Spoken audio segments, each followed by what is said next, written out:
I work at a sleep clinic that deals with dream disorders, but my latest patient isn't actually dreaming.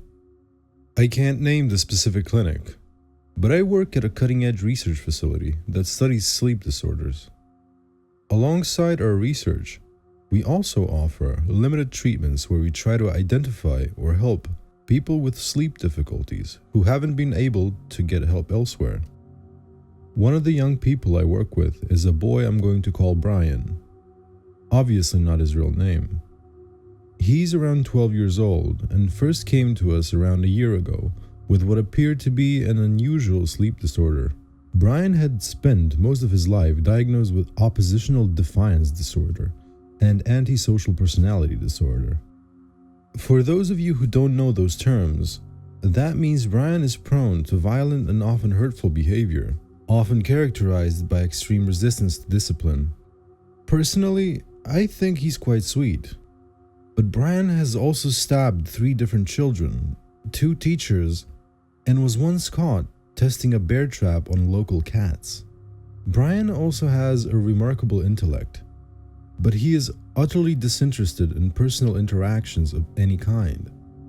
Amongst other things, he is fixated on the collection of weapons and traps.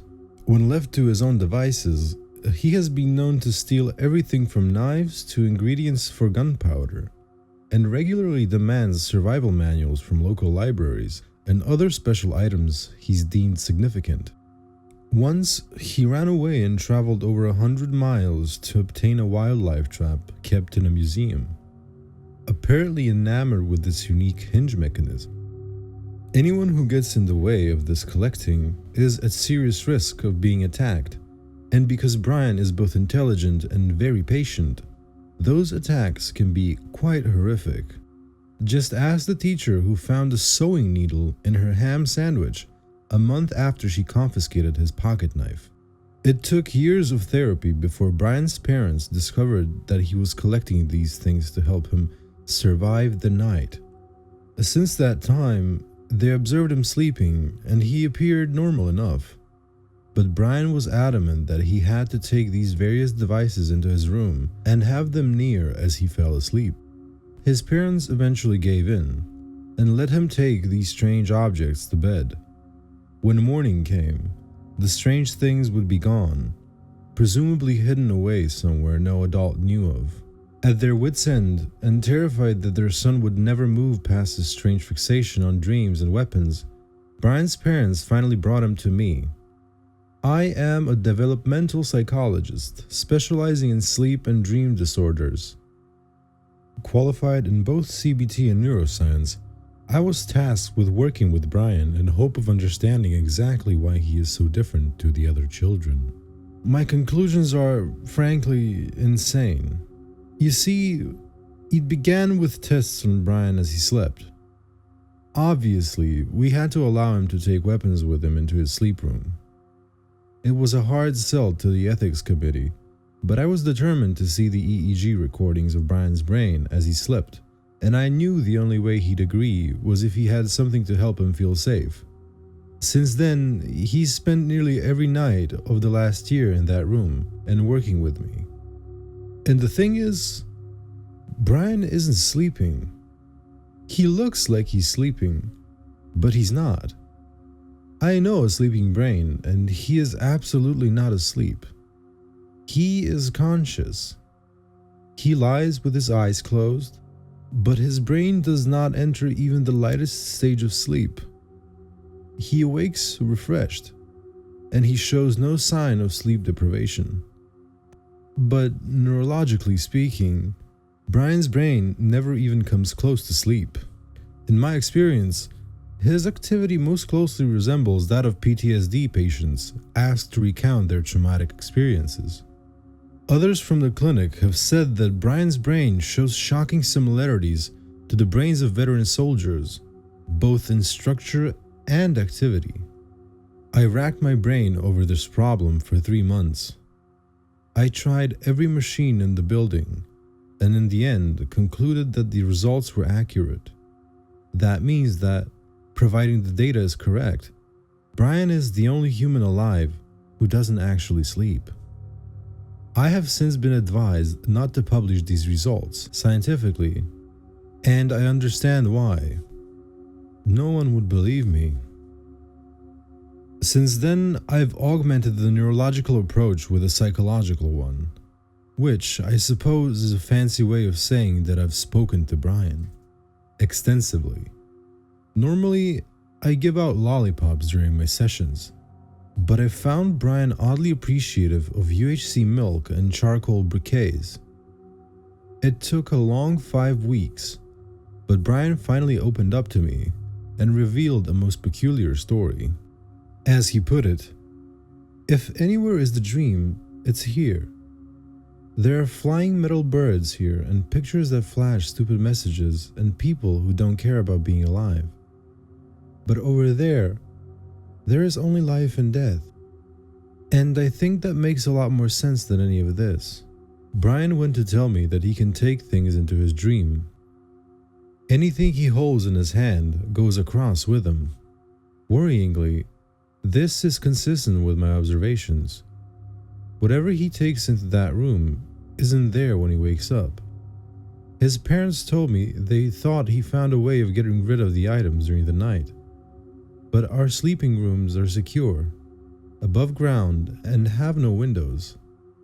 I don't know where he could have put a half-gallon of kerosene or 30 meters of rope, but sure enough, whatever he takes in with him isn't there come morning. He simply puts these things under the covers and poof, the sheet falls down and they disappear right before the camera, like a magic trick. I'm still not used to seeing it, but it happens. I'm quite sure of that. On a hunch, I took Brian to an archery lesson and watched him hit every bullseye for 2 hours straight. Another time, I watched as he patiently sat me down and stitched up a wound I'd received moving a broken bed frame. He's fixed furniture around the clinic, killed passing birds with a homemade sling, and once made a knife out of flint he collected on a trip to the beach. His knowledge is extensive. His skills completely beyond what any normal child should have. When asked why this is, he tells me that when he lies down, he goes to a place without adults. He describes it as rich with life, but dangerous. The animals, he says, are like our animals, but different. There's him and nature, and he fights for his survival tooth and nail. During one of our longest conversations, I asked him if he ever saw other people in this world, to which he answered, "Early on, yes, but they weren't good enough." Brian then gave me 6 names. I won't repeat them here, but they sounded real. When I searched for them, I managed to find scattered articles that mentioned just 2 children, aged 6 and 7, with the same names. They had apparently died in their sleep, when Brian would have been only 5. I took the photos to him, and he immediately nodded his head. "She fell over and was taken first," he said while pointing to a young girl with a pink bow in her hair. "She survived longer," he added while pointing to the next girl, "but not by much." These children had died a month apart and thousands of miles away from each other. It didn't make any sense, but Brian was convinced he knew them. Even stranger, the following day he came in and gave me a pink lace.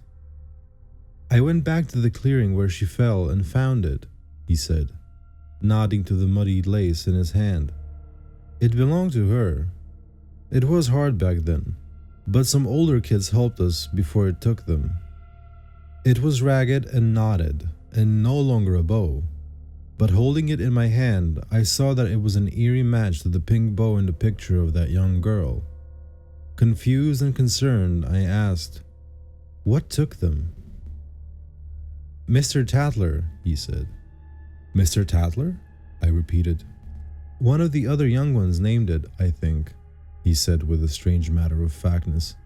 "We grouped together at first, and one of the other boys said it reminded him of a monster from a book his father read. The monster in the book was called Mr. Tattler. Ever since then, that was what it was named." "And Mr. Tattler tries to hurt you?" Mr. Tattler has always hunted us, he said. Nothing else is like it. What does Mr. Tattler look like? I asked. Brian pursed his lips and looked thoughtful for a moment. Like an insect's idea of a god, he said, before carrying on reading his book on architecture. And it just roams this world? I asked. Hunting you? Yes, he answered. I can't stay still too long. It never stops. It never rests. You can trick it and trap it, but it never stays still for long. So that means I can't stay still for long either. I have places to keep things, but I can't stay there, and I have to make sure my things are spread out. It knows to wait for me sometimes, hiding in the places I've built for myself.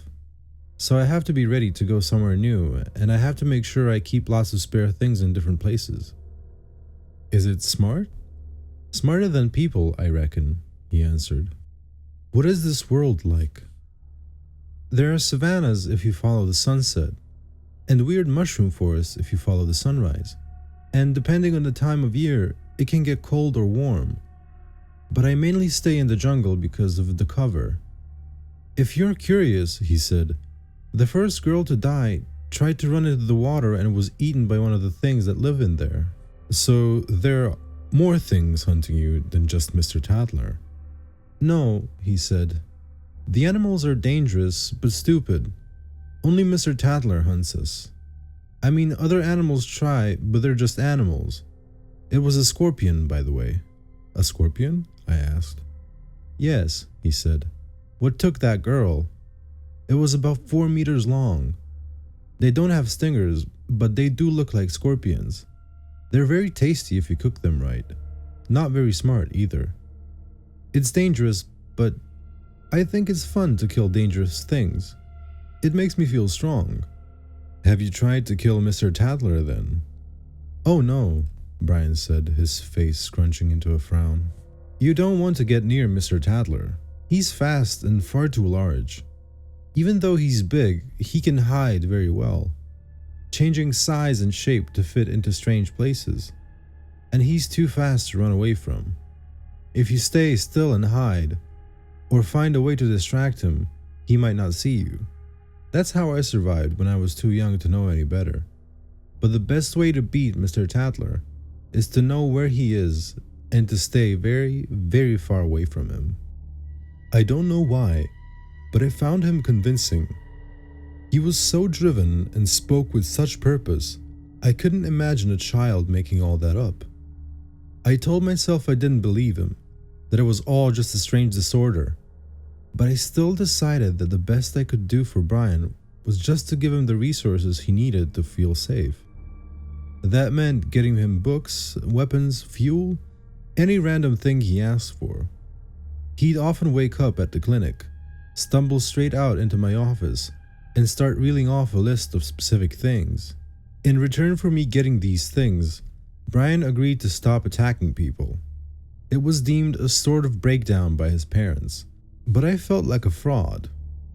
People acted like I was an incredible therapist, but all I'd done was buy a child crossbows, knives, and water filtration kits. If anyone had realized, I would have been humiliated because deep down, I feel like I secretly believed some element of this story. But it worked. And over the last month, Brian and I have developed a close bond. He has a farmer's attitude to animals, and a retired man's love for history. Strangely, he reminds me of my father, who once broke a rabbit's neck after I brought it to him with a broken leg. In the hope of giving Brian some kind of education, I began taking him out on various field trips. One of the most insightful of these trips involved the Natural History Museum. Brian particularly enjoyed learning about how people survived pre-agriculture.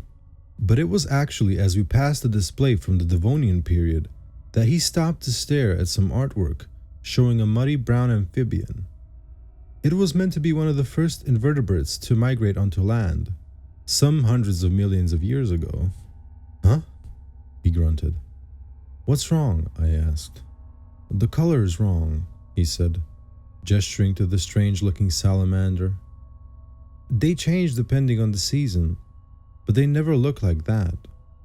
Then he took a sweeping look around the various things in that room. Who would have thought? He muttered to himself.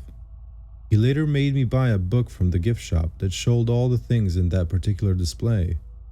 Then that night, before falling asleep, he came to me and carefully pointed out a fossilized plant that he circled with a red pen. I didn't have a clue what he was trying to communicate until he came into my office the following morning. He walked up to me and placed something cold and soft in my open palm.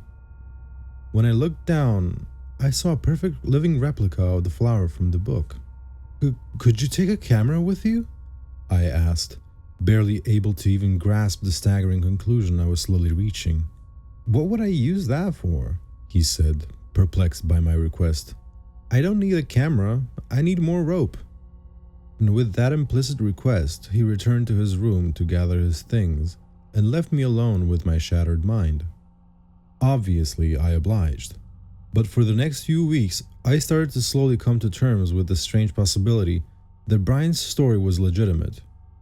I secretly tasked a few close friends of mine to perform analysis on some items I asked Brian to bring back with him. 2 of them had since stopped speaking to me, believing me to be a fraud, and the third told me it was a miraculous prank. A fourth reported me for ethics violations, saying I had clearly taken part in illegal cloning research. They wouldn't elaborate on their methods, but they claimed that the plant material I gave them was clearly a genetic facsimile of a prehistoric fern. I don't know how they'd know that for certain, but I might not be the only one with secret projects. Shortly after this, Brian's parents went missing and he was brought into my custody. I didn't even suspect anything at first. Brian made a few comments during one session, but that was about it. Are you real? He'd asked. Yes, I replied. I thought so, he said with a nod. My parents were real too. I still don't know why it didn't occur to me to be alarmed. I knew deep down I'd never made true progress with Brian. What I'd done was appease a young man with all the hallmarks of psychopathy, even as he made utterly bizarre and out-of-character signs of affection to one of the research assistants, randomly taking her hand and telling her how much he misses his parents. I never once suspected that he was being deliberately manipulative of all of us. It happened at 3 a.m. I'm not allowed in the clinic right now. No one is. But I wouldn't go in there if someone put a goddamn gun against my head. I was asleep on my cot in my office when I was suddenly awoken by a damp explosion. After I dressed, I stumbled out into the corridor with growing alarm. Just down the hall is Brian's room with a large one-way mirror where he'd normally be sound asleep. But when I fumbled my way into the corridor, eyes still groggy, all I saw in that room was darkness, with the outline of a young child's back pressed against the glass. I ran to the door and threw it open, crying out as an ankle-high flood of blood and gore poured out from the room. I pushed it open anyway and slothed inside where it was completely black. The air was damp and hot and smelled of copper and meat. I couldn't see anything within, not even my own hands. Turning around to face the door, I saw Brian, his silhouette backlit by faint light that passed through the one-way mirror. His eyes were wide with terror, and I couldn't hear him as he hyperventilated. What I saw, momentarily reflected in the mirror, was unspeakable. I still can't rightly explain it. Even now, I couldn't do it. I think Brian did the best job, like an insect's god. Somehow, you knew that straight away. Its beady black eyes and ridged carapace spoke of a strange and ancient intellect. My body, on some evolutionary instinct, acted without thought. It was like I was physically repelled by the sight of that thing lunging from the darkness. I reached out and grabbed Brian, shaking him from his strange trance. In less than a fraction of a second, his eyes fixed on me, and we both ran out of that room so fast he practically dragged me half that way. He thundered down the stairs and I went after him. and we both burst out of the building where he collapsed onto the pavement. After a few seconds of him catching his breath, Brian finally told me. I said I was good at hiding. I was in shock. How, I stuttered. It never made sense to me, he said. It's over there with no one to hunt. But what if it could come here? Lots of people to hunt here. It just needed a way to come through. That's why it wanted us kids so bad. We can take things back and forth. What is it? I asked. It's Mr. Tattler, Brian said, looking at me like I was stupid. I knew I couldn't keep going forever. I could hide well, but not for the rest of my life. And once all the other kids were gone, I had no more distractions. I tried taking my parents across, but they didn't last long either. What I really needed was to bring it here and have someone to distract it on this side. I looked at Brian, horrified. The assistant? I gasped. Poof, he said, and mimicked an explosion. I asked her to sit in with me.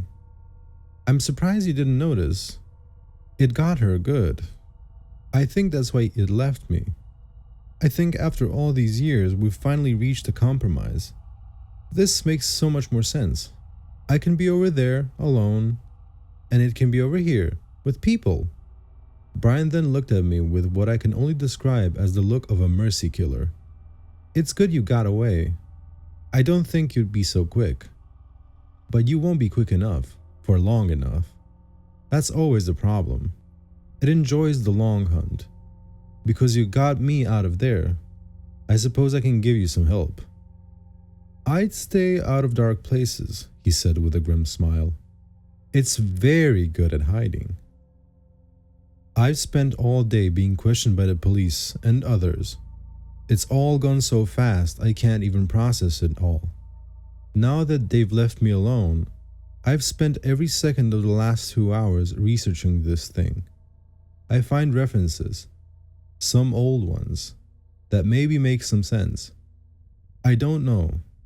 I just know that I'm alone in my house and it's getting dark, and when I look outside, Jesus, it is good at hiding.